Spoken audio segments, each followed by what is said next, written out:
Hello guys, gagawa muna ako ng butter ng aking corn dog. Tsaka ng pugo. Hindi pa tapos. Ito may babalatan pa ako. Ang aking hotdog. Aray ko init.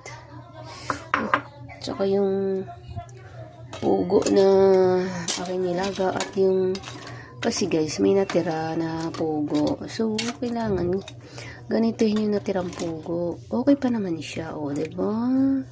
Kaya, kahit may tira, pwede pa rin siya. Diba? Binalatan ko lang naman yan. Kaya huwag kayo mag-inarte. Ilaga ko ulit yan. Yan yung na over sa prito. Dapat over sa prito. Na hindi makita.